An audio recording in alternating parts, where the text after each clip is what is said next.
नमस्कार मेरे प्यारे साथियों, कैसे हो आप। मैं हेमंत राजपूत आपका इम्पैक्ट एकेडमी के यूट्यूब चैनल पे आपका स्वागत करता हूं। कैसे हो दोस्तों आप। आई होप आप सब अच्छे होंगे और अपनी तैयारी को बेहतरीन तरीके से कर रहे होंगे। ठीक है, चलिए अपनी क्लास को जो है आज कंटिन्यू करते हैं दोस्तों। तो आज हमारी क्लास नंबर रहेगी 3। तो दोस्तों एचएसएससी के प्रीवियस ईयर क्वेश्चन की हम जो है चर्चा करने वाले हैं। जो प्रीवियस ईयर क्वेश्चन जीके के हिस्ट्री, ज्योग्राफी, पॉलिटी, इकोनॉमिक्स हम कंबाइन फॉर्म में सबको ले चलेंगे। दोस्तों आप आशा करते हैं कि आप हमारी क्लासेस को रेगुलर लगा रहे होंगे और आपको कुछ नया सीखने को मिला होगा और आपकी अच्छी सी रिवीजन हो रही होगी, है ना। चलिए, तो दोस्तों जितना हो सके सेशन को मैक्सिमम से मैक्सिमम शेयर करिएगा। और क्या मेरी आवाज़ आप सभी तक बिल्कुल सही तरीके से पहुंच पा रही है ना। बिल्कुल ठीक तरीके से पहुंच पा रही है, ठीक है जी, ओके, बिल्कुल ओके आवाज़ है। चलिए दोस्तों आगे बढ़ते हैं। अपना जो हमारे क्वेश्चंस है उसका सिलसिला, क्वेश्चन नंबर 1। ये एचएसएससी क्लर्क 2019 में आया हुआ क्वेश्चन है, 21 सितंबर का। क्वेश्चन बेटा जी क्या कह रहा है, क्वेश्चन ये कह रहा है कि भूकंप किस कारण से आते हैं, अर्थक्वेक किस कारण से आते हैं। बेटा जी पूछ रहा है विवर्तनिकी के कारण। विवर्तनिकी होता है बेटा जी टेक्टोनिज्म, टेक्टोनिज्म की विवर्तनिकी के कारण आते हैं। पृथ्वी के परिभ्रमण के कारण आते हैं, यानी रोटेशन के कारण आते हैं। इसके कारण, रोटेशन के कारण, या फिर पृथ्वी के परिक्रमण के कारण, मतलब रेवोल्यूशन के कारण, रेवोल्यूशन के कारण, और सागरीय धाराओं के कारण, यानी जो महासागर की जो धाराएं हैं उसके चलने के कारण आती है। चलिए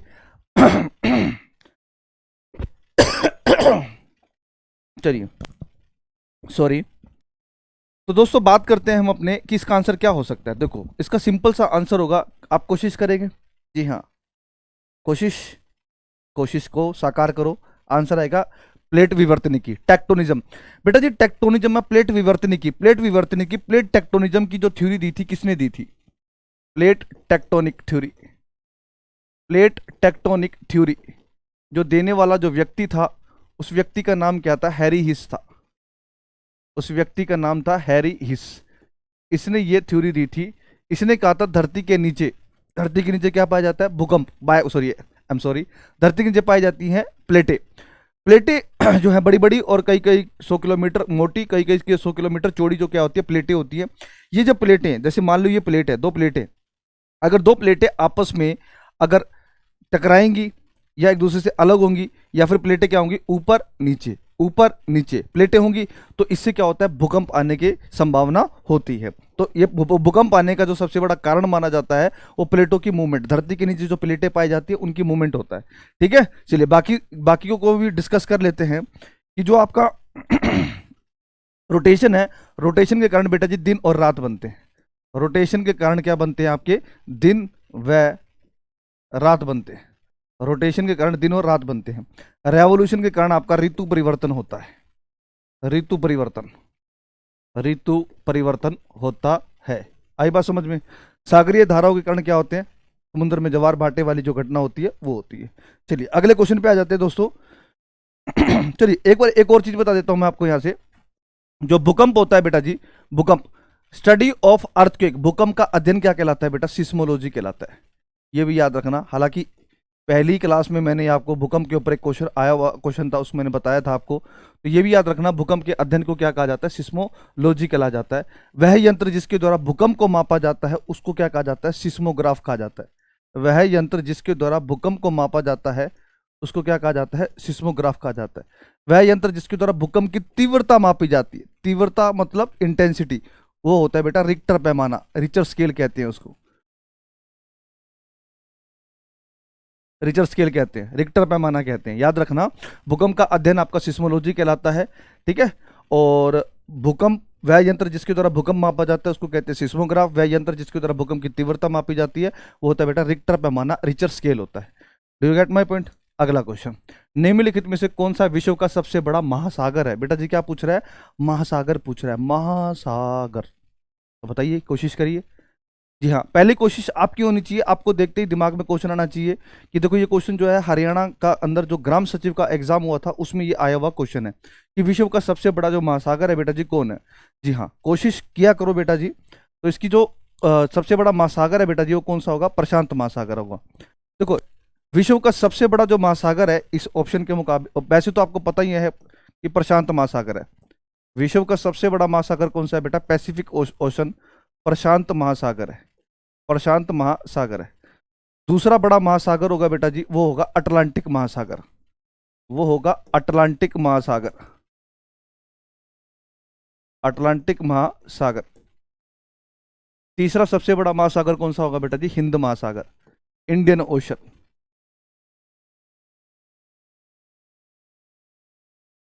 ठीक है, तो फिर उसके बाद आता है आपका आर्कटिक, चौथे नंबर पे आता है आर्कटिक आपका। अब बेटा जी बात करते हैं हम किसके बारे में बात करेंगे, चर्चा करेंगे अब अपन। यहां से आंसर तो पता लग गया। कई बार पूछ लेता है प्रशांत महासागर की सबसे गहरी गर्त का नाम क्या है? गर्त होता है ट्रेंच, गर्त को कहते हैं इंग्लिश में ट्रेंच, गर्त को कहते हैं बेटा जी ट्रेंच। इस प्रशांत महासागर की सबसे गहरी गर्त का नाम क्या है? Mariana trench, Mariana trench, Mariana गर्त। ये विश्व की सबसे गहरी गर्त है, डीपेस्ट ट्रेंच। ये क्या है? विश्व की सबसे गहरी गर्त है।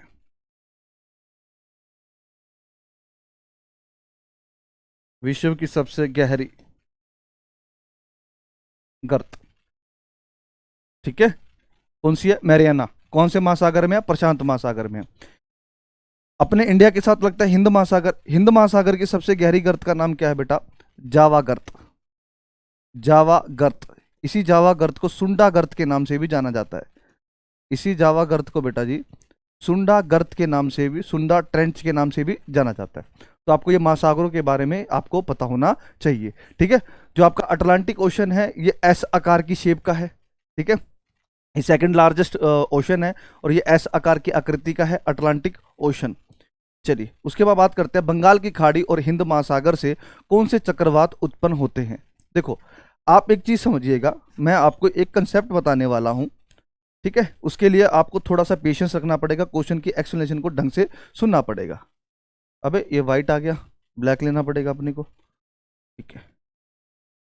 ये आपकी प्यारी और खूबसूरत सी क्या है बेटा? पृथ्वी है। प्यारी खूबसूरत सी क्या है बेटा जी? पृथ्वी है, ठीक है। तो ध्यान दो, हमने पृथ्वी को बीचों बीच दो बराबर भागों में बांट दिया, बांट दिया। अब मैंने आपको बताया था बेटा जी, यहाँ पर 23.5 डिग्री पे एक रेखा खींची गई है, 23.5 डिग्री पे एक रेखा खींची गई है, जिस रेखा को हम क्या कहते हैं? कर्क रेखा कहते हैं। जिस रेखा को क्या कहते हैं बेटा जी? हम कर्क रेखा कहते हैं, ठीक है। ये होगी बेटा जी आपकी कर्क रेखा,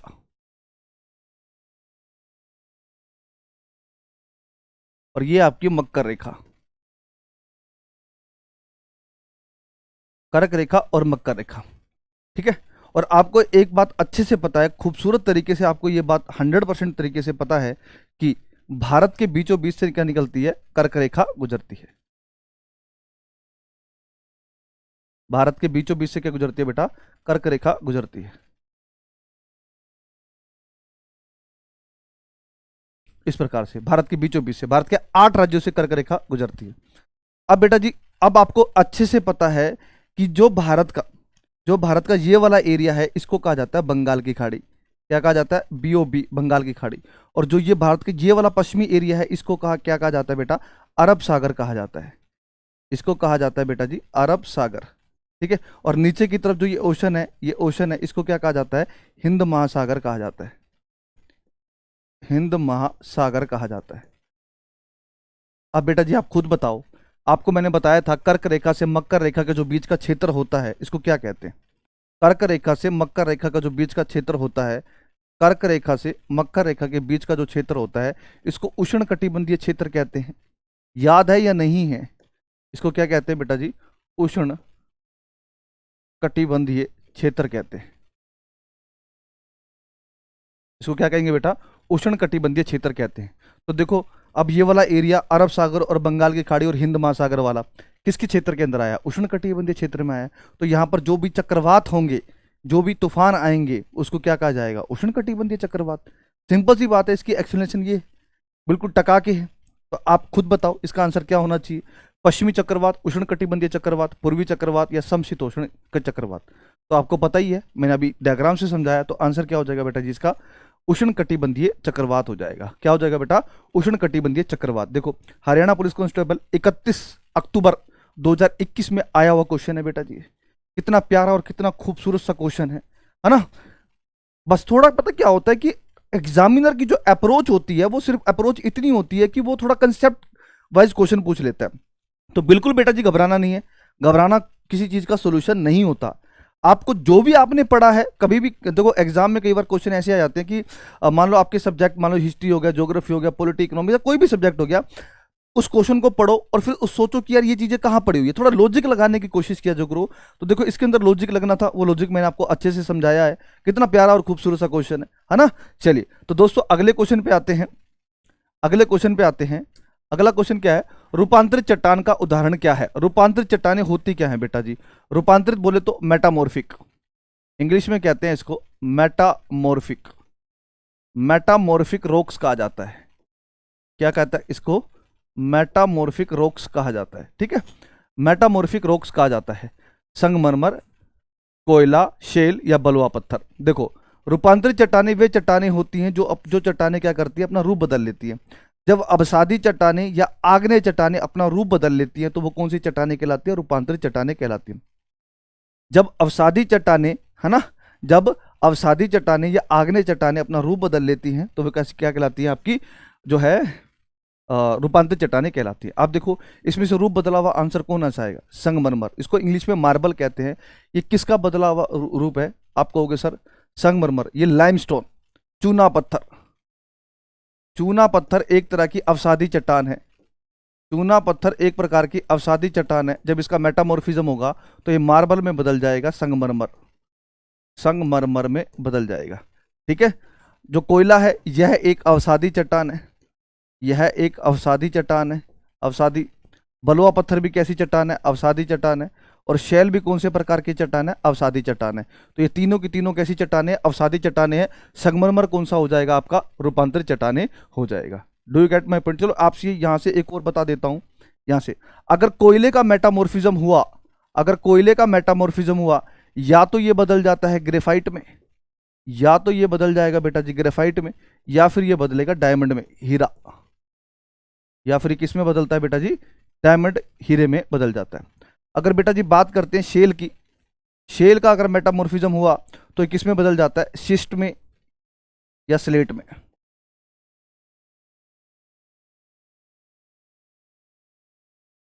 ठीक है, बलुआ पत्थर अगर इसका मेटामॉर्फिज्म हुआ तो ये किस में बदल जाता है, क्वार्ट्ज में बदल जाता है। इसमें बदल जाता है क्वार्ट्ज में। तो ठीक है, क्या पता एग्जामिनर आपसे नेक्स्ट कभी एग्जाम में हो आपका, और आपके एग्जाम में यहां से भी तो क्वेश्चन पूछ सकता है।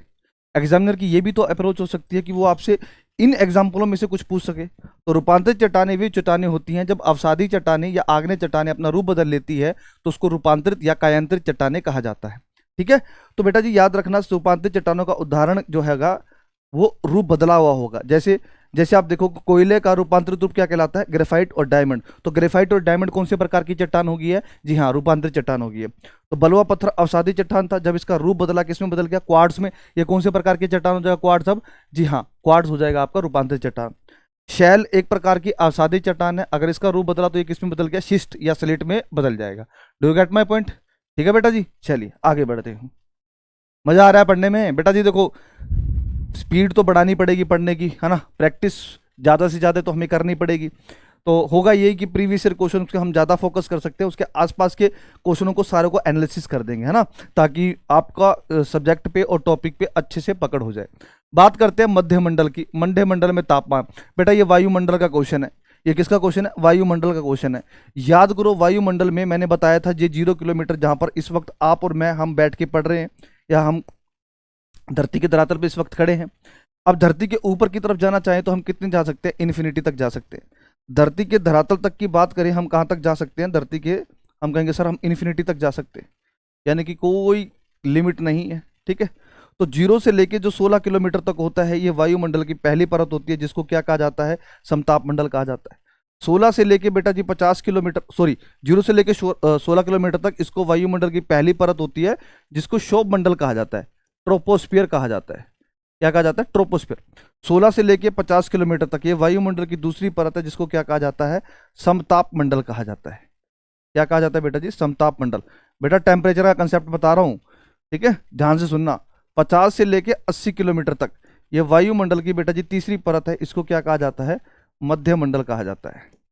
इसको क्या कहा जाता है बेटा जी? मध्यमंडल कहा जाता है। 80 से लेके 640 किलोमीटर तक ये वायुमंडल की चौथी परत है, जिसको हम क्या कहते हैं? आयनोस्फीयर कहा जाता है, आयन मंडल कहा जाता है। इसको कहा जाता है आयन मंडल कहा जाता है। ठीक है, इसको क्या कहेंगे? ऊपर सबसे भारी भारी परत को क्या कहेंगे? बाह्य मंडल कहेंगे।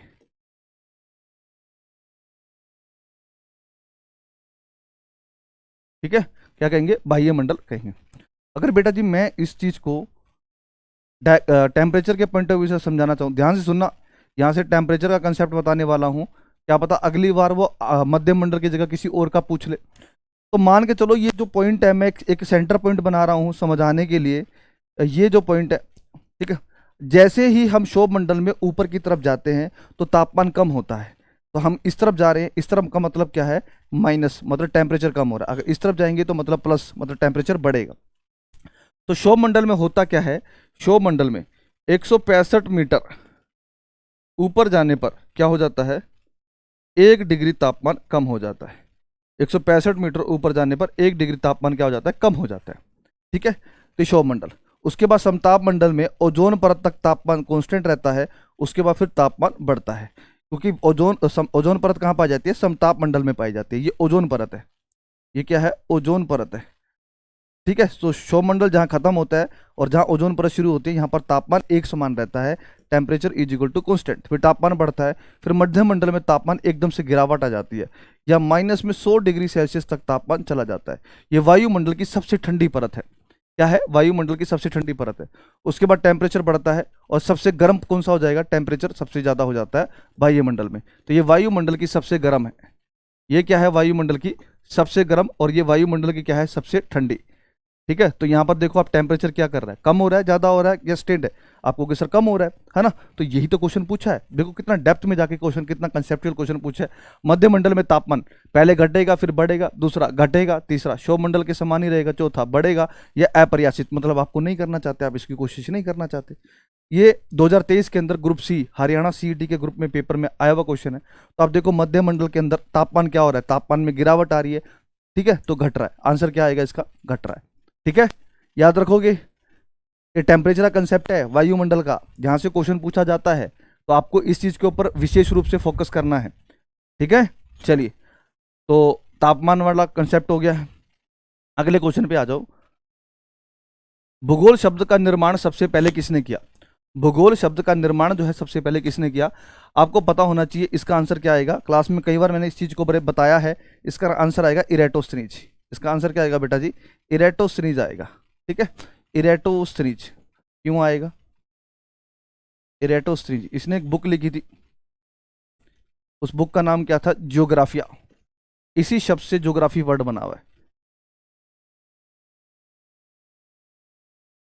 इसी शब्द से क्या बना हुआ है आपका? ज्योग्राफिया शब्द से ही क्या बना हुआ है आपका? ज्योग्राफी वर्ड बना है। तो इसने ही गढ़ा था ये शब्द। तो आंसर क्या आएगा? इरेटोस्थनीज आएगा, है ना? अच्छा, टोलेमी के बारे में एक सिद्धांत था, ये एक इसने एक सिद्धांत दिया था। उस सिद्धांत का नाम था भूकेंद्रिक सिद्धांत। इसने एक सिद्धांत दिया था, भूकेंद्रिक सिद्धांत।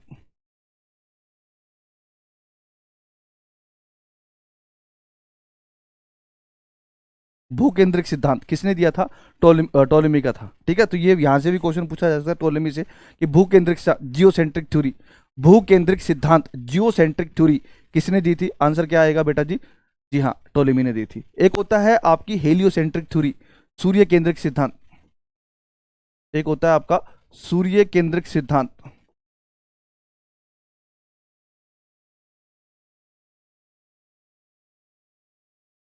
ये किसने दिया था? कोपरनिकस ने किया था बेटा जी। ये देने वाला व्यक्ति कौन था? कोपरनिकस था। कोपरनिकस।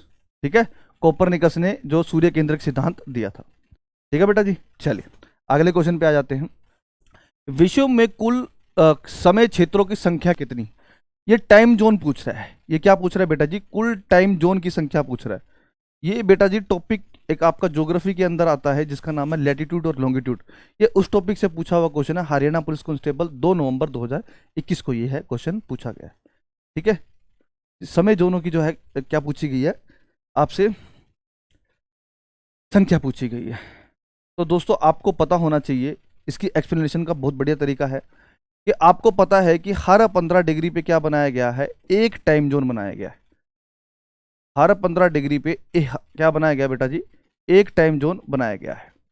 तो आप पृथ्वी क्या है, पृथ्वी का टोटल, पृथ्वी गोल है, आपको पता है पृथ्वी क्या है, एक गोल है ना। अब कोई भी गोल वस्तु है, इसका जो डायमीटर हो टोटल कितना बनेगा, मतलब इसके 3 राउंड 360 डिग्री बनेगा, टोटल मैक्सिमम एंगल 360 बनेगा। हर 15 डिग्री पे एक टाइम जोन बना रखा है, तो 360 डिग्री में कितने टाइम जोन होंगे, बटा में 15 कर दो, कितना आएगा, 15 कम 15, 15 दूनी 30, 15 चौका 60। तो विश्व में कुल कितने टाइम जोन है, 24। क्या आ जाएगा आंसर, 24। ठीक है, लॉजिक समझ आया कैसे हैं 24। हर 15 डिग्री पे एक टाइम जोन है, तो पृथ्वी टोटल 360 डिग्री है, तो कितने टाइम जोन हो जाएंगे, आप कहोगे सर 24। तो आंसर इसका क्या आ जाएगा बेटा, 24 आ जाएगा। ठीक है, कितने टाइम जोन हो जाएंगे बेटा, 24 हो जाएंगे। आई होप आपको ये बात समझ में आ गई है। चलिए, तो मेरे प्यारे प्यारे से बच्चों, अब हम अगले क्वेश्चन पे आते हैं। अगले क्वेश्चन पे आते हैं। अगला क्वेश्चन देखो, लाख बख्श की उपाधि प्राप्त करने वाला दास शासक था। देखो क्वेश्चन को कितनी प्यारे तरीके से बता रखा है कि लाख बख्श की उपाधि प्राप्त करने वाला दास शासक। बेटा आपको पता है कि दिल्ली सल्तनत का एक क्वेश्चन है, और स्लेव डायनेस्टी से ये क्वेश्चन पूछा गया है आपसे। स्लेव डायनेस्टी है ना, गुलाम वंश, दास का मतलब होता है गुलाम, गुलाम वंश से क्वेश्चन पूछा गया है। यहां तक कि उसने हिंट दे दिया है ना।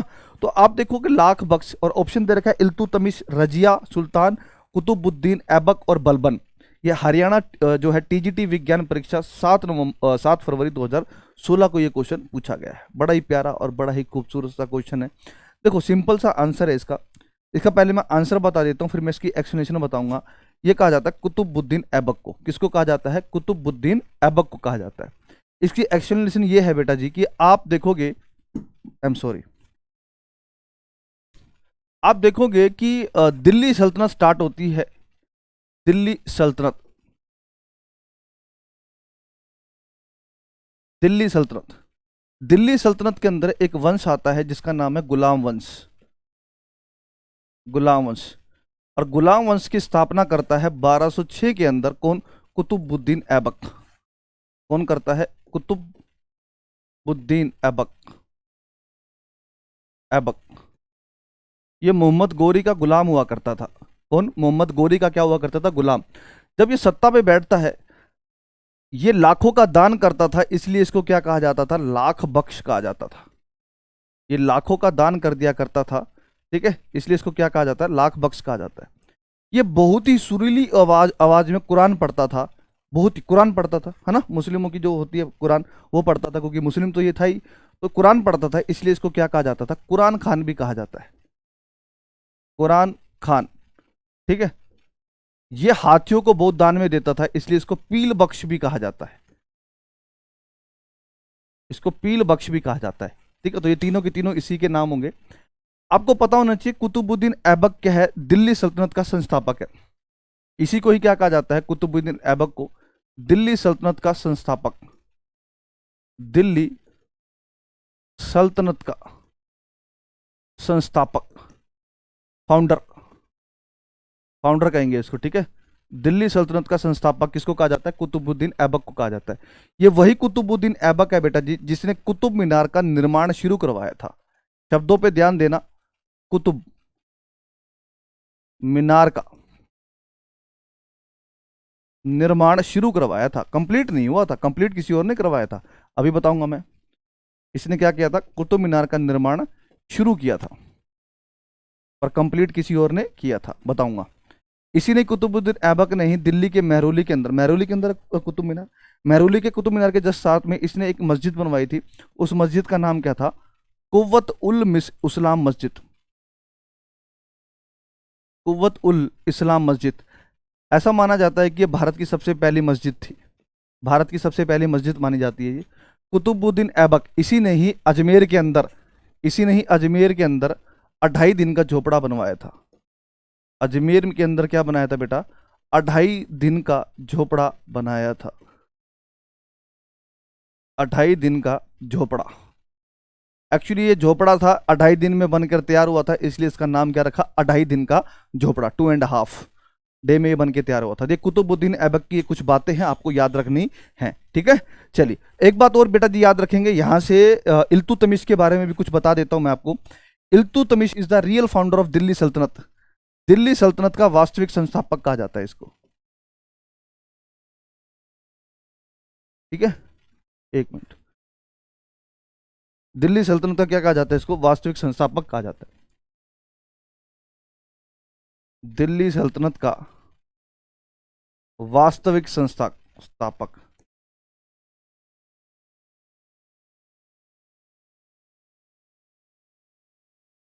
दिल्ली सल्तनत का वास्तविक संस्थापक किसको कहा जाता है, इल्तुतमिश को कहा जाता है, ठीक है। इसी ने ही कुतुब मीनार का निर्माण पूरा करवाया था। इसी ने ही क्या किया था, कुतुब मीनार, इसी ने ही कुतुब मीनार का निर्माण पूरा करवाया था। कुतुब मीनार का निर्माण इसने क्या किया था बेटा जी, पूरा करवाया था। इल्तुतमिश ही था जिसने क्या किया था, इक्ता प्रथा शुरू की थी, इक्ता प्रणाली। इसने क्या करी थी बेटा जी, इक्ता प्रणाली शुरू की थी। इसने एक ग्रुप बनाया था इल्तुतमिश ने, जिसका नाम क्या रखा, गुट ए चालीसा। गुट ए चालीसा, गुट ए चालीसा, 40 लोगों का, तुर्की लोगों का क्या बनाया था, ग्रुप बनाया था, गुट ए चालीसा बनाया था, ठीक है। इल्तुतमिश ही था जिसने करेंसी स्टार्ट करी थी। तांबे की एक करेंसी थी जिसका नाम था जीतल। तांबे की करेंसी थी जिसका नाम क्या था, जीतल, JEETAL। और एक चांदी की करेंसी स्टार्ट करी थी जिसका नाम क्या था, टंका, टंका, ठीक है। रजिया सुल्तान जो है ये इसकी बेटी हुआ करती थी। इल्तुतमिश देखो जो ये था कुतुबुद्दीन ऐबक, ये 1206 से लेकर 1210 तक सत्ता पे रहा था। कुतुबुद्दीन ऐबक जो है चौगान खेल रहा था, चौगान खेलते वक्त इसकी मृत्यु हो गई थी, ठीक है। क्या खेल रहा था, ये पोलो कहते हैं इसको, चौगान क्या देते हैं, चौगान खेलते वक्त इसकी क्या हो गई थी, मृत्यु हो गई थी। इसी के ही घोड़े ने इसको घोड़े से अपने पीठ से गिराकर इसके ऊपर अपनी टांगों से क्या कर दिया था, इसको मार दिया था, ठीक है। उसके बाद जो सत्ता पे आया था इल्तुतमिश आया था। इल्तुतमिश जब सत्ता पे बैठता है वो 1210 से लेकर 1236 तक बैठता है। फिर आती है इसकी लड़की रजिया सुल्तान, 1236 से लेकर 1240 तक ये सिर्फ सत्ता पे रहती है। ये सल्तनत की इकलौती महिला शासिका है। दिल्ली सल्तनत की, दिल्ली सल्तनत की, दिल्ली सल्तनत की इकलौती महिला शासिका। इकलौती क्या है ये बेटा, महिला शासिका थी, ठीक है, महिला शासिका थी, ठीक है। उसके बाद छुटपुट बहुत आए, फिर मेन आया, फिर 1265 के अंदर बलबन आया था। 1265 के अंदर बलबन आया था। बलबन इंपॉर्टेंट है बेटा जी। बलबन के बारे में एक याद रखना, एक छोटे से नाटे से कद का व्यक्ति था ये बलबन। 1265 से लेकर 87 तक था ये। तो बलबन जो था इसने एक प्रथा शुरू कराई थी, जिस प्रथा का नाम था सलाम प्रथा। सलाम प्रथा। अब होता ये था बेटा जी, इसको कोई सीरियस नहीं लेता था, छोटा सा था, बिल्कुल छोटू सा, कोई भी आया थप्पड़ मार के निकले यहाँ से, ऐसे इस टाइप में था। तो इसको लगा यार कि मैं राजा होके यार मेरी इज्जत नहीं करते यार ये। इसने कहा नहीं, अब से एक प्रथा है, इस प्रथा का नाम है सलाम प्रथा, कि जब भी कोई मेरे दरबार में एंट्री करेगा और मुझे कहेगा सलाम भाई साहब, भिड़ू सलाम भिड़ू, इस टाइप में, है ना। तो इसने प्रथा शुरू करी। तो हुआ क्या, ये छोटे से कद का था, सलाम प्रथा शुरू कर दी थी। अब एक ने कहा तूने मेरे को सलाम नहीं करा। बोला सलाम किया था सर, आपने देखा ही नहीं। सर आप छोटे से कद के हो, पता नहीं चला होगा आपको। इसको बोला यार ये तो बेइज्जती वाली बात है। इसने फिर एक और प्रथा शुरू करी। इसने कहा सलाम तो करोगे करोगे, उसके साथ एक सिजदा प्रथा शुरू कर दी इसने, सिजदा प्रथा। बोला ये कैसी प्रथा है। बोला पहले तुम आते थे दरबार में एंट्री करते कहते और भाई साहब क्या हाल है, बोला बढ़िया भाई साहब, इस टाइप में। बोला नहीं, अब क्या करना है, सिजदा, सिर को झुकाना है और ऐसे करना है, मालिक जी सलाम, इस टाइप में, है ना, मालिक जी सलाम, इस टाइप में आपने करना है। इसको सिजदा प्रथा कहा गया। होता क्या था, आते थे, छोटे से कद का था, 20-20 बंदे इकट्ठे आ जाते थे इसके पास, ऐसे ऐसे करके। ये कंफ्यूज हो जाता था, बोला यार इसने मेरे को सलाम नहीं किया। बोला भाई बाबूजी किया था, आपने देखा नहीं। यार ये तो बड़ा बेइज्जती वाली बात है। इसने बोला एक और सिजदा के साथ कहा, बोला आओगे, तुम आओगे, झुकोगे और मेरा हाथ पकड़ोगे और चूमोगे ऐसे करके और बोलोगे सलाम भाई साहब, ऐसे करके। दैट इज एग्जैक्टली सीधा प्रथा। बोला ऐसे करना है। बोला ठीक है।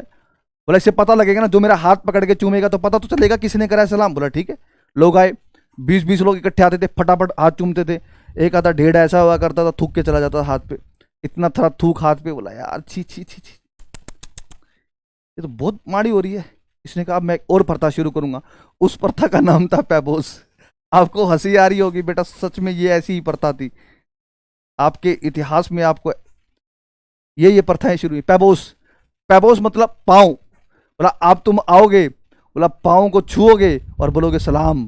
बोला बहुत तुमने हाथ पे थूक लिया, अब तुम्हें मैं पाँव के दर्शन कराऊंगा। तो ये थी पैबोस प्रथा। आई बात समझ में? ठीक है। इसने एक उपाधि ग्रहण करी थी, उस उपाधि का नाम था जिल्ले इलाही। इसने एक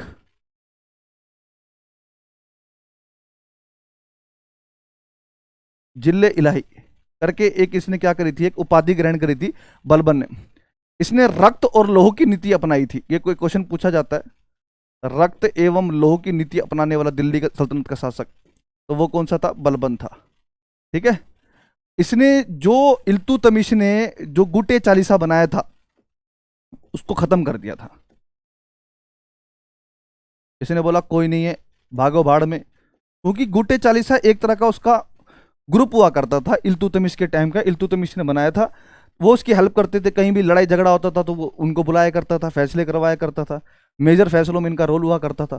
तो इनकी प्रशासन में बहुत दखलंदाजी थी, इसलिए बलबन ने इसको क्या कर दिया, इसको खत्म करवा दिया था, इसका दमन करवा दिया था। दमन का मतलब होता है खत्म कर देना, इसको बंद करवा दिया था इसको। पर चलो टाटा बाय बाय। तो ये बलबन की आपकी कहानी है। ठीक है, चलिए अब अगले क्वेश्चन पे आ जाते हैं बेटा। अगले क्वेश्चन पे आ जाते हैं। पानीपत के प्रथम युद्ध में इब्राहिम लोदी किसके विरुद्ध लड़ा था? ओए होए, पानीपत हरियाणा, हरियाणा के अंदर। देखो हर चीज हरियाणा के अंदर ही हुई है। महाभारत हरियाणा में हुई। पानीपत की पहली लड़ाई, दूसरी लड़ाई, तीसरी लड़ाई, इतिहास के थानेसर का युद्ध, बैटल ऑफ तराइन, पृथ्वीराज चौहान लड़ने आया था ना गौरी के साथ 1191-92 में। करनाल के पास पड़ता है तरावड़ी, उसका बैटल ऑफ तराइन कहा जाता है। सब देखो हरियाणा के अंदर हुआ है। फिर हरियाणा का खून गर्म होगा या नहीं होगा?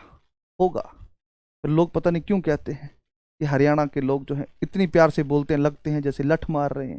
बेटा क्या करे, बोली ऐसी है। इतिहास में इतने बड़े बड़े क्या हुए हैं, युद्ध हुए हैं, वो सब हरियाणा के अंदर हुए हैं। तो हरियाणा की मिट्टी ऐसी है। तो पानीपत के प्रथम युद्ध में इब्राहिम लोदी किसके विरुद्ध लड़ा था? इब्राहिम लोदी लोदी डायनेस्टी का रूलर हुआ करता था। हुआ क्या था, पानीपत की जो पहली लड़ाई हुई थी बेटा 1526 में हुई थी। 1526 में हुई थी। एक तरफ था बेटा जी बाबर, एक तरफ था बाबर और एक तरफ कौन था? इब्राहिम लोदी। इब्राहिम लोदी था बेटा जी। ये बड़ा ही 26 वर्षीय नौजवान था, ये बुढ़ऊ था। ये 26 वर्षीय नौजवान हार गया और बाबर जीत गया। तो इसमें कौन जीता, कौन था? बाबर। किसके विरुद्ध लड़ा था इब्राहिम लोदी? बाबर के विरुद्ध लड़ा था। अब बाबर जैसे ही सत्ता में बैठता है तो बाबर रख देता है मुगलिया सल्तनत की नींव रख देता है। बाबर ही क्या है, मुगल सल्तनत की नींव रखता है। मुगल सल्तनत, दिल्ली सल्तनत को खत्म कर देता है और मुगल सल्तनत की नींव रख देता है। कब? 1526 में। 1526 से लेकर 1857 तक मुगल सल्तनत का परचम लहराया जाता है हिंदुस्तान की सत्ता पर। और सबसे ज्यादा प्रभाव हिंदुस्तान में देखने को आपको मिलेगा मुगलिया सल्तनत के बारे में। ठीक है, किसके बारे में देखने को मिलेगा? मुगलिया सल्तनत के बारे में देखने को मिलेगा। ठीक है, तो आपको पता ही है कि देखो एक ट्रिक बता देता हूं, जो इंपॉर्टेंट रूलर है जो मुगल के, वो याद रखना। एक भाजपा करके, नहीं सॉरी, भाजसा करके, भाजसा करके ये ट्रिक है। ठीक है, इस पहले बी का मतलब होगा बाबर, इसका मतलब है बाबर। इस एच का मतलब क्या है? हुमायूं। बाबर के बाद जो मुगल सल्तनत पे आया था वो कौन था? हुमायूं। तीसरे नंबर पे कौन आया था? हुमायूं का बेटा जिसका नाम क्या था? अकबर।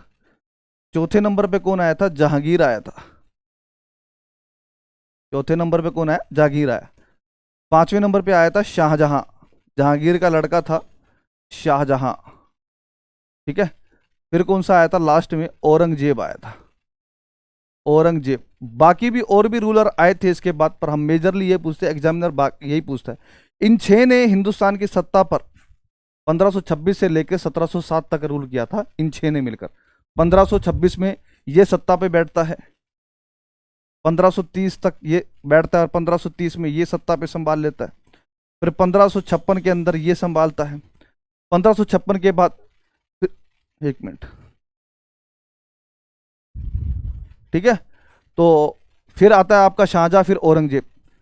आपको पता ही है शाहजहां जो है, आप देखोगे 1600, शाहजहां जो आता है 1656-58 के आसपास ये आता है, ये सत्ता पे यहाँ से आता है। फिर सॉरी, हटाया जाता है इसको, शाहजहां को इस पे हटाया जाता है, औरंगजेब बनता है। और ये 1658 से लेकर आप देखोगे 1707 तक, 1707 में जो है औरंगजेब की क्या हो जाती है, मृत्यु हो जाती है। हालांकि शाहजहां की मृत्यु बाद में होती है, आगरा के किले अंदर मृत्यु होती है, वो आप कभी टॉपिक में आओगे तो डिटेल में बताया जाएगा, ठीक है। और 1627 में जहांगीर की मृत्यु हो जाती है, ठीक है। तो आप देखोगे कि यही इतने रूलर थे, इन्होंने ही अपना इतना प्रभाव छोड़ा था हिंदुस्तान पर कि आने वाले इनके जो शासक हुआ करते थे उनको बहुत आसानी हुई देश के अंदर क्या रूल करने में, इनको रूल करने में क्या हुई, आसानी हुई, ठीक है। अब ये क्रम कई बार पूछ लिया जाता है कि बताओ अकबर किसका लड़का था, या इसके बाद कौन सा रूलर आया था, या इससे पहले कौन सा रूलर आया था, तो आपको याद होना चाहिए, ठीक है। चलिए उसके बाद जो है बात करेंगे, हुमायूं हो गया, हेमू हो गया। देखो हेमू के साथ जो हुई थी पानीपत की कौन सी लड़ाई हुई थी, कौन बताएगा? ये आपके लिए होमवर्क है, ये आपके लिए होमवर्क है, मैं लिख रहा हूं। ये आपको मुझे होमवर्क किस फॉर्म में बताना है, ये आपको मुझे वीडियो के कमेंट में बताना है, होमवर्क बताना है कि हेमू के साथ पानीपत की कौन सी लड़ाई हुई थी, कब हुई थी, किस किस के बीच में हुई थी, ये मुझे आपने बताना है। ये आपके लिए, मैं आपका कमेंट सेक्शन में इंतजार करूंगा, ठीक है। चलिए, तो इब्राहिम लोदी, अच्छा लोदी डायनेस्टी थी, ये सेकंड अफगान वंश था, ये भी याद रख लेना। जो लोदी डायनेस्टी थी, लोदी वंश, जो लोदी वंश था इसके बारे में याद रखना। लोदी वंश 1451 में लोदी वंश आता है और 1526 तक ये लोदी वंश रहता है। ये सेकंड अफगान रूलर था, सेकंड अफगान वंश था। पहला कौन सा था? पहला सा बेटा सूरी वंश, ठीक है। आप देखोगे इसकी जो फाउंडेशन थी, इसकी नींव किसने रखी थी? बहलोल लोदी ने रखी थी। लोदी वंश की जो नींव रखने वाला व्यक्ति था उसका नाम कौन सा था? बहलोल लोदी था, ठीक है, बहलोल लोदी था, ये याद रखना। कुछ देखो आसपास की कुछ चीजें होती हैं वो इसलिए बताई जाती हैं ताकि क्वेश्चन पे अच्छे से पकड़ हो जाए, इसकी आसपास की चीजें भी आपको याद हो जाए और टॉपिक रिवीजन हो जाए। अगले क्वेश्चन पे आते हैं, ताजमहल किस नदी के किनारे बसा हुआ शहर है? आपको पता ही है ताजमहल किसने बनवाया था? शाहजहां ने बनाया था, शाहजहां। शाहजहां, एक पंजाबी में गाना है कि मैं ताज बनावा की दे लई मेरी मुमताज, जी हाँ। तो शाहजहां जो है, शाहजहां ने बनवाया था ताजमहल। ये कौन सी नदी के किनारे है? ये यमुना नदी के किनारे है। कौन सी नदी के किनारे? यमुना नदी के किनारे। अच्छा आपको याद होना चाहिए यमुना नदी की जो लंबाई है 1375 किलोमीटर है, इसकी जो लंबाई है 1375 किलोमीटर है, ठीक है। अब बेटा जी बात करते हैं किसके बारे में, इसके बारे में। यमुना जो है ये गंगा नदी की सबसे लंबी सहायक नदी है,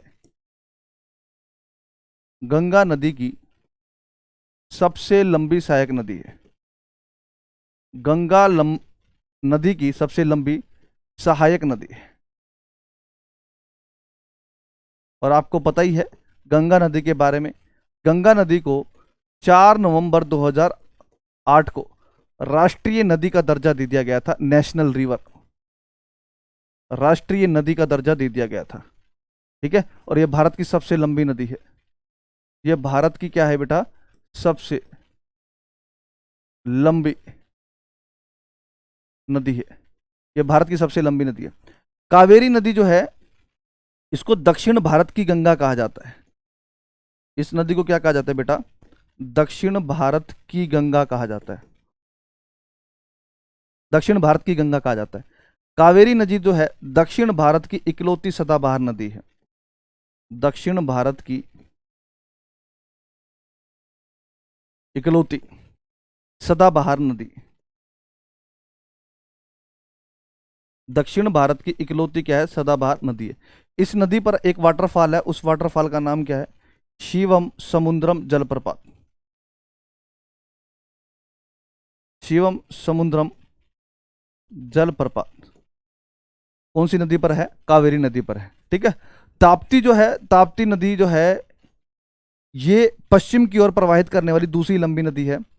इसको नर्मदा की जुड़वा कहा जाता है, इसको क्या कहा जाता है? नर्मदा की जुड़वा कहा जाता है, इसको नर्मदा की जुड़वा कहा जाता है। ताप्ती नदी पर एक बांध बना हुआ है, उस बांध का नाम है उकाई बांध।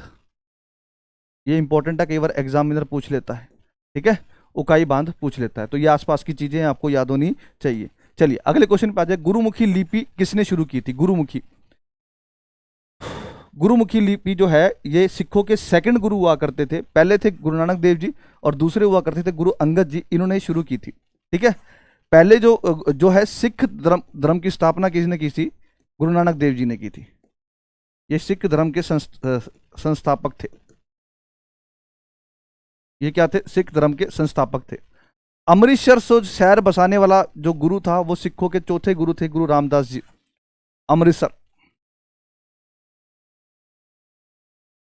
अमृतसर शहर बसाया। अमृतसर शहर बसाने वाले सिखों के चौथे गुरु थे, जिसका नाम क्या था? गुरु रामदास जी, ठीक है। गुरु अंगद जी ने क्या रखा था? इन्होंने ही जो है गुरुमुखी लिपि बनाई थी। ये सिखों के दूसरे गुरु थे। क्लियर है ना? चलिए अब आगे बात करते हैं, अगले क्वेश्चन पे आ जाते हैं। दक्षिण भारत में चोल राजवंश का संस्थापक कौन थे? देखो आपको पता होना चाहिए कि एग्जामिनर जो है वो साउथ की हिस्ट्री से भी बहुत से क्वेश्चन पूछता है, तो आपको साउथ की हिस्ट्री से भी पकड़ होनी चाहिए, ठीक है। दक्षिण भारत में बहुत से ऐसे वंश थे, जैसे चोल हो गया, चालुक्य हो गया, पल्लव हो गया, पांड्या वंश हो गया, है ना। तो ये आपकी इस पे अच्छी सी पकड़ होनी चाहिए, यहाँ से क्वेश्चन पूछता है, ठीक है। जैसे चोल वंश की संस्थापक, इनमें से पहली बात तो क्या आंसर आएगा? करिकाल, परांतक, राजाराज, इनमें से कोई नहीं। तो भैया इनमें से कोई नहीं आंसर है। हरियाणा पुलिस के अंदर आया हुआ 2016 के अंदर क्वेश्चन है। चोल वंश का जो संस्थापक था उसका नाम था विजयालय। जो इसका संस्थापक था उसका नाम था बेटा जी विजयालय, इसने ही स्थापना की थी। इसके बाद जो अगला रूलर आया था इसका नाम था परांतक फर्स्ट, परांतक फर्स्ट आया था, ठीक है। अब चोल राज्य का जो सबसे शक्तिशाली राजा हुआ था, एक था राजा राज चोल, राजा राज चोल, राजा राज चोल, और एक हुआ करता था राजेंद्र चोल। राजेंद्र चोल, राजेंद्र चोल को पंडित चोल के नाम से भी जाना जाता है। राजेंद्र चोल को बेटा जी पंडित चोल के नाम से भी जाना जाता है। और राजा राज चोल को किस नाम से जाना जाता है? मुमाडी चोल के नाम से भी जाना जाता है। ये उपाधियां हैं बेटा इसकी, मुमाडी चोल, ठीक है। बड़े खतरनाक राजा हुआ करते थे यार। इस राजेंद्र चोल ने तो भाई श्रीलंका पर कैप्चर कर लिया था। इसने देखो, ये 7वीं 8वीं सदी की बात है, इसने श्रीलंका जीत लिया था उस टाइम पे। यानी उस टाइम पे सोचो बेटा जी कितना खतरनाक हुआ होगा कि इसकी खुद की ये समुद्र के में अपनी नाव लेके गया और श्रीलंका पे अटैक किया और जीत भी गया। तो सोचो उस टाइम पे कितना खतरनाक रूलर रहा होगा ये। सोचो आप, सोचे, ये बड़ी सोचने वाली बात है कि कितना खतरनाक रूलर रहा होगा ये, कि खुद की उस टाइम पे 7वीं 8वीं सदी के अंदर, आज से मैं 1200 साल पहले बात कर रहा हूँ, 1200-1300 साल पहले इसकी खुद की नेवल आर्मी हुआ करती थी, नेवी हुआ करती थी, जल सेना हुआ करती थी इन चोल साम्राज्य की। बड़े खतरनाक राजा हुआ करते थे भाई ये, ठीक है। तो याद रखना चोल के बारे में, ये आपको याद रखना है। यहां से ये 2 इंपॉर्टेंट रूलर जो है रहे हैं। संविधान सभा की प्रारूप समिति का जो अध्यक्ष कौन था? देखो प्रारूप समिति को कहते हैं ड्राफ्टिंग कमेटी। क्या कहते हैं बेटा? ड्राफ्टिंग कमेटी, ड्राफ्टिंग कमेटी कहते हैं इंग्लिश में। ये कौन थे बेटा? ये थे डॉक्टर भीमराव अंबेडकर जी, भारत के पहले कानून मंत्री हुआ करते थे। के एम मुंशी इस ड्राफ्टिंग कमेटी के अंदर सदस्य हुआ करते थे। के एम मुंशी जो हुआ करते थे इसके अंदर सदस्य हुआ करते थे। आप देखोगे जो सरदार वल्लभ भाई पटेल जी जो थे वो फंडामेंटल कमेटी के सदस्य हुआ करते, हेड हुआ करते थे, अध्यक्ष, फंडामेंटल कमेटी, फंडामेंटल कमेटी के अध्यक्ष हुआ करते थे। डॉक्टर राजेंद्र प्रसाद जी तो थे वो सब फ्लैग कमेटी के अध्यक्ष हुआ करते थे।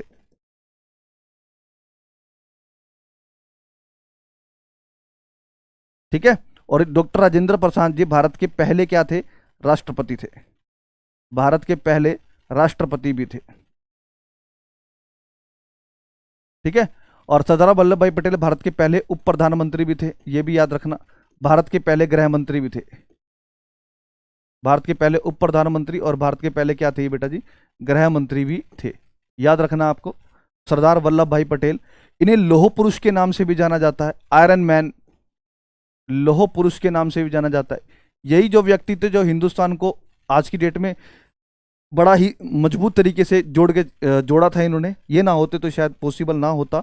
ये बहुत ही बढ़िया और बढ़िया तरीके से काम करके इन्होंने बड़ी सॉलिड रिप्रेजेंटेशन किया था उस टाइम पे। बढ़िया तरीके से इन्होंने जो है बाकी जितनी देशी रियासतें हुआ करती थी या प्रांत हुआ करते थे उनको मिलाकर भारत बनाने में जो है इन्होंने बड़ा ही अच्छा योगदान दिया था। ठीक है, चलिए अगले क्वेश्चन पे आ जाते हैं। संविधान का अनुच्छेद 17 क्या कहलाता है? अनटचेबिलिटी है ना। ये हमारे फंडामेंटल राइट है हमारे कॉन्स्टिट्यूशन के अंदर, हमारे कॉन्स्टिट्यूशन का भाग 3 है, ये पार्ट नंबर 3 है। और पार्ट नंबर 3 की जो है उसको मैग्ना कार्टा कहा जाता है, Magna carta of Indian constitution. हमारे जो कॉन्स्टिट्यूशन का भाग नंबर 3 है उसको क्या कहा जाता है? Magna carta of Indian constitution कहा जाता है, Magna carta of Indian constitution कहा जाता है। अब जो ये होता है ये क्या है? इसके अंदर हम बात करते हैं फंडामेंटल राइट की। इसके हम किसके बारे में बात करेंगे? फंडामेंटल राइट के बारे में बात करेंगे, फंडामेंटल राइट के बारे में बात करेंगे। तो संविधान का आर्टिकल 17 क्या कहता है? अनटचेबिलिटी के बारे में कहता है, बिल्कुल। तो इसमें देखो सारी बातें अनटचेबिलिटी के बारे में है। अस्पृश्यता का उन्मूलन किया गया, ओके, हाँ, मतलब उन्मूलन मतलब रिडक्शन, इरेडिकेशन किया गया।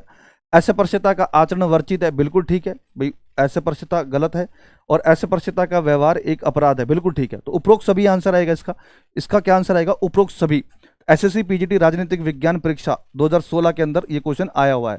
ठीक है, फंडामेंटल राइट के बारे में आपको पता होना चाहिए। हमारे संविधान के जो संविधान के अंदर भाग 3 है, ये आर्टिकल 12 से लेकर कहां तक है? 35 तक है।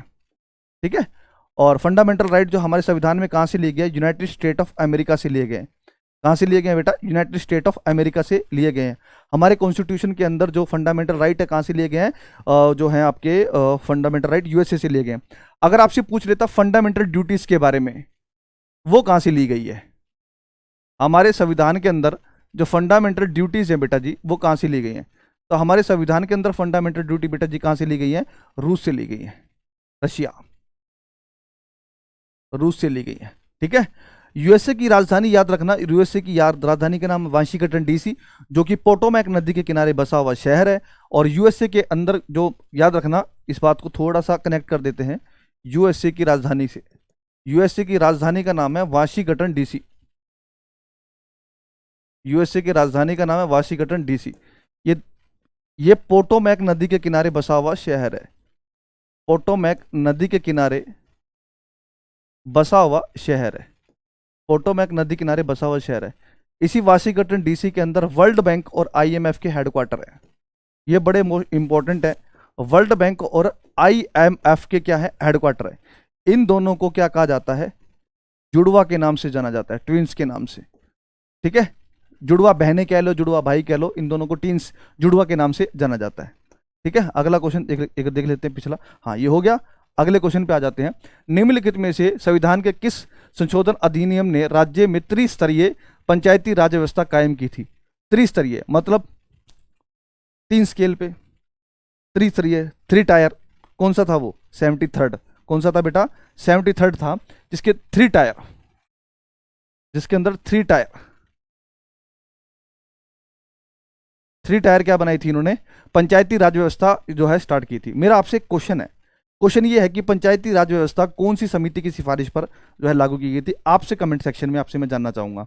ठीक है, प्लीज बताइएगा, नहीं तो मैं अगली क्लास में इसको अच्छे से एक्सप्लेन करूंगा अभी कि जो पंचायती राज व्यवस्था जो है कौन सी कमेटी की सिफारिश पे हुआ था। बात त्रिस्तरीय की चल रही है, क्वेश्चन पे ध्यान देना, त्रिस्तरीय की बात करिए। तो आप देखेंगे ये थोड़ा डीप का क्वेश्चन पूछा है, अमेंडमेंट पूछ लिया ठीक है, पर थोड़ा अंदर से क्वेश्चन पूछ लेता तो क्या हो जाता? जी हाँ, देखते हैं अगले क्वेश्चन में, अगले मतलब कमेंट में आपका वेट करेंगे हम। इस संवैधानिक संशोधन द्वारा भारत में मतदान की आयु 18 से वर्ष कर दी गई थी, आयु घटाकर 21 से 18 की गई थी। पहली बात तो कहां से कहां की गई थी? 21 से 18 कर दी गई थी। और संविधान का कौन सा संशोधन था? 81वां संशोधन अधिनियम था, सॉरी 61वां संविधान संशोधन अधिनियम था। कब? 1989 के अंदर, 1989 के अंदर यह किया गया था। ठीक है, तो इसके अंदर क्या था? पहले 1989 से पहले हमारे भारत के अंदर जो वोटिंग राइट हुआ करते थे उसकी एज हुआ करती थी 21 या 21 वर्ष से ऊपर का ही व्यक्ति या मतलब पुरुष और महिला क्या कर सकते हैं, वोट डाल सकते हैं। पर इनके बाद क्या कर दिया गया 1989 में, राजीव गांधी जी की सरकार ने संविधान के अंदर 61वां संविधान संशोधन किया, जिसके तहत वोटिंग राइट की एज 21 से घटाकर 18 कर दी। यानी 18 या 18 वर्ष से ऊपर का कोई भी लड़का या लड़की वोट डाल सकते हैं। ठीक है, बात करते हैं 86वां कॉन्स्टिट्यूशनल अमेंडमेंट। ये 2002 के अंदर किया गया था, ये 2002 के अंदर किया था। इंपॉर्टेंट है, मोस्ट इंपॉर्टेंट। इसके तक क्या डाला गया था हमारे संविधान के अंदर, जो है राइट टू एजुकेशन डाला गया था, आर्टिकल 21 ए डाला गया था। आर्टिकल 21 ए डाला गया था, जिसका नाम क्या है, right to education. Right to education डाला गया था। ठीक है, सबको शिक्षा का अधिकार। आर्टिकल मतलब आर्टिकल 21 में ये डाला गया कि भाई 6 से लेकर 14 साल तक के बच्चों को मुफ्त एजुकेशन जो है दी जाएगी। फ्री एजुकेशन के बारे में चर्चा की गई थी। ठीक है, फ्री एजुकेशन के बारे में चर्चा की गई थी। इसमें क्या क्या था, प्राइवेट संसाधनों में संस्थानों के अंदर रिजर्वेशन के बारे में बात की गई थी। रिजर्वेशन के बारे में बात की गई थी। एजुकेशन जो इंस्टीट्यूट होते हैं प्राइवेट, उसमें रिजर्वेशन के ऊपर बात की गई थी। इसमें SC ST के लिए अलग से कमीशन बनाया जाएगा। ST के लिए क्या बनाएगा, अलग से कमीशन बनाने की बात की गई थी इसके अंदर 89 कॉन्स्टिट्यूशनल अमेंडमेंट के अंदर। ठीक है, चलिए अगले क्वेश्चन पे आते हैं। भारत सरकार ने किसान क्रेडिट कार्ड, KCC कहते हैं इसको, किसान क्रेडिट कार्ड, ये जो किसान फैमिली से उनको तो पता ही होगा, इसकी शुरुआत हुई थी 1998 में।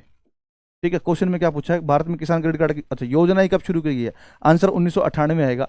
इसके तहत पता क्या होता है, किसानों को बहुत ही कम ब्याज पे क्या दिया जाता है, लोन दिया जाता था कृषि के लिए, कृषि के पॉइंट ऑफ व्यू से। बाद में वो पैसे जो है जमा करवा देता है। ये किसान क्रेडिट कार्ड है, ये 1998 में इसकी शुरुआत की गई थी। ठीक है, ये NCERT का क्वेश्चन उठाया गया as it is 10th class से। अगला, व्हाइट लेबल ATM या WLA। अच्छा, व्हाइट लेबल ATM कार्ड कह रहे हो, डैश जिन्हें डैश द्वारा संचालित किया जाता है, व्हाइट लेबल। देखो ATM जो ATM के, देखो मैं आपको इसकी क्वेश्चन की लैंग्वेज बता देता हूँ। ATM क्या होता है, पहली बात तो ATM की फुल फॉर्म होती है ऑटोमेटेड टेलर मशीन। इसकी फुल फॉर्म होती है automated teller machine. Automated teller machine. ATM जो होती है मशीन, ये दो प्रकार के होते हैं। एक होता है बेटा जी ब्राउन लेबल, एक होते हैं ब्राउन लेबल ATM, या एक होते हैं व्हाइट लेबल। वो व्हाइट लेबल नहीं जो तुम सोच रहे हो, व्हाइट लेबल। ठीक है, ब्राउन लेबल जो होते हैं बेटा, ये स्पॉन्सर बाय बैंक होते हैं, स्पॉन्सर बाय बैंक। यानी ये जो ATM मशीन होती है, इसको किसके द्वारा लगाया जाता है, बैंकों के द्वारा। जैसे SBI हो गया, बैंक ऑफ इंडिया हो गया, कैनरा बैंक हो गया, एटसेट्रा, बैंकों के द्वारा। व्हाइट लेबल जो ATM मशीन्स होती हैं, ये प्राइवेट कंपनियों के द्वारा, निजी कंपनियों के द्वारा लगाई जाती है। किस कंपनियों के द्वारा, निजी कंपनी के द्वारा लगाई जाती है, निजी कंपनी के द्वारा लगाई जाती है, निजी कंपनी के द्वारा लगाई जाती है। ठीक है, निजी कंपनी के द्वारा। जैसे आपने देखा होगा टाटा इंडी कैश करके ATM मशीन होती है, टाटा इंडी कैश। देखो ऐसी ऐसी आपने ATM देखे होंगे भारत के अंदर, ATM मशीन कि आपने, उसका बैंक नहीं होता पर ATM मशीन है। जैसे टाटा इंडी कैश हो गया, पेटीएम के भी बीच में ATM खुले थे, ATM मशीन जहां से पैसे निकालते हैं। तो ऐसे ATM जिसका कोई बैंक नहीं है पर वहां से पैसे निकाले जा रहे हैं, तो ऐसे ATM क्या कहलाते हैं, व्हाइट लेबल कहलाते हैं। यही क्वेश्चन पूछ रखा है आपसे कि व्हाइट लेबल ATM या WLA ATM है जिन्हें डैश द्वारा स्थापित किया जाता है। तो बेटा बैंक तो करता नहीं है, तो नॉन बैंकिंग हो गया, गैर बैंक आएगा। आंसर क्या आएगा इसका, गैर बैंक आएगा। मैंने इस क्वेश्चन को एक्सप्लेनेशन भी बढ़िया तरीके से मैंने कर दी है। ठीक है ना, क्वेश्चन की एक्सप्लेनेशन भी हमने बढ़िया तरीके से कर दी है। भारतीय रिजर्व बैंक के प्रतीक के रूप में किस पशु का समावेश है। देखो जो RBI है, इसका आंसर क्या आएगा, जो है बाघ आएगा। जो RBI का लोगो है ना बेटा, आपके पास अगर नोट है 10 का, 20 का, 50 का, 100 का, 200 का, 500 का, उसमें देखोगे आप लोगों पे एक तो वृक्ष है, वृक्ष पे देखोगे एक वृक्ष आता है ताड़ का वृक्ष, ताड़ होता है नारियल, और जो पशु होता है वो कौन सा होता है, बाघ होता है। और मैंने आपको जो है कल ही बताया था RBI के बारे में। RBI की स्थापना कब हुई थी, 1 अप्रैल 1935 को हुई थी। ठीक है, और आज की डेट में RBI का जो गवर्नर है उसका नाम क्या है, संजय मल्होत्रा। आज की डेट में संजय मल्होत्रा।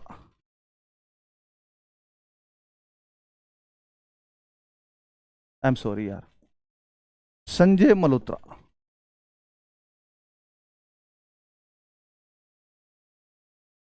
संजय मल्होत्रा है, ठीक है। ये आज की डेट में क्या है, गवर्नर ऑफ आरबीआई है, आरबीआई गवर्नर है आज की डेट में। और मैंने अभी पिछली क्लास में आरबीआई के बारे में काफ़ी डिटेल में बताया था, तो मुझे नहीं लगता अब दोबारा इसको बताने की जरूरत पड़ेगी, ठीक है। तो आज के क्वेश्चन होते हैं बेटा यहीं समाप्त। इसकी जो पीडीएफ है आपको इम्पैक्ट एकेडमी के टेलीग्राम चैनल पे मिल जाएगी। सेशन कैसा लगा तो प्लीज़ आप कमेंट सेक्शन में आप अपनी राय जरूर दीजिएगा। We will wait for your feedback, है ना। तो ऐसे ही जो है आपकी जो है हमारे इम्पैक्ट एकेडमी के यूट्यूब चैनल पे आपको प्रीवियस ईयर क्वेश्चन की एक्सप्लेनेशन के साथ ये चीज़ें मिलती रहेंगी। तो आप अपनी तैयारी को बेहतरीन कर सकते हैं, अपनी तैयारी को बूस्ट कर सकते हैं और अपने कॉन्फिडेंस को और बढ़ा सकते हैं। इम्पैक्ट एकेडमी की स्टाफ की तरफ से हम ये कोशिश कर रहे हैं कि आपको मैक्सिमम से मैक्सिमम प्रीवियस ईयर क्वेश्चन कराए जाएं, ताकि एग्जाम से पहले आपका कॉन्फिडेंस बढ़ जाए। क्योंकि होता क्या एग्जाम में, देखो क्या पता कई बार प्रीवियस ईयर क्वेश्चन भी आ जाते हैं, दूसरा उसके आसपास के क्वेश्चनों को भी ढंग से एक्सप्लेन किया जाता है, कई बार वहां से भी क्वेश्चन आ जाते हैं। इससे आपको एक कॉन्फिडेंस मिलता है कि एग्जामिनर की चॉइस प्रीवियस ईयर में कौन से टॉपिक से थी, ठीक है। तो आप उस टॉपिक को भी ढंग से रिवीजन कर सकते हो। तो दोस्तों आज इतना ही रखते हैं, मिलते हैं नेक्स्ट लेक्चर में, तब तक के लिए जय Hind, thank you so much.